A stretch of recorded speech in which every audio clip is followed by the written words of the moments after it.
Puddle jumped Milo's forest tales. In Milo's forest, every puddle began was a drop, and every drop started was a cloud. Milo sat on his favorite mossy rock, watching the sky turn gray. Plip, plop, the rain had arrived. Milo's ears twitched and he gave the clouds a grumpy frown. Red pandas do not like getting wet, so Milo waddled over and tucked himself beneath a giant mushroom, where it was dry and quiet. For now, all around him, the forest came alive. Frogs leapt, birds sang, raindrops danced. Then boom! A crack of thunder rolled across the hills. Milo buried his face in his paws and wished the storm away. But storms don't last forever. The clouds broke. The sun peeked through. The forest shimmered like it had been washed clean. Milo peeked out from his hiding spot. The air smelled fresh. The leaves dripped quietly. He sniffed the breeze and took a careful step.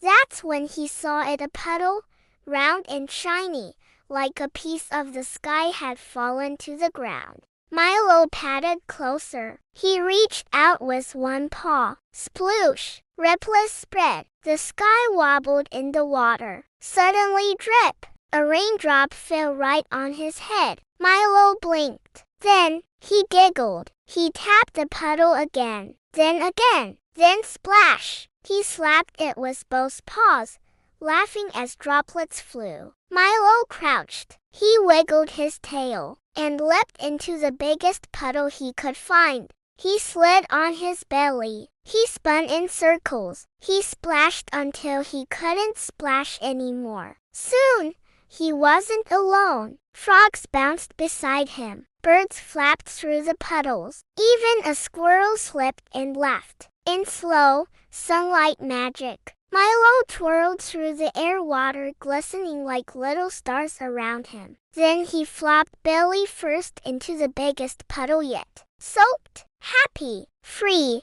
Milo rolled onto his back and looked at the sky. No, not the sky, its reflection, right there in the puddle beside him. Leaves floated by like tiny boats. Flower petals spun in slow circles. The forest was full of quiet magic. Milo gently placed a small leaf into the water and watched it sail away on a tiny breeze. A dragonfly flew by him. He went cross-eyed trying to see it, then giggled and gave a tiny sneeze. Milo stood tall on a rock, paws outstretched. The rain had returned, just a sprinkle, and this time, he welcomed it. The puddle slowly began to fade. The golden light of the evening settled over the forest. Milo curled up beside one last puddle, his fur damp and his heart full. And as the stars appeared in the sky, and in the puddle, he smiled and closed his eyes, because sometimes the best adventures come after the storm.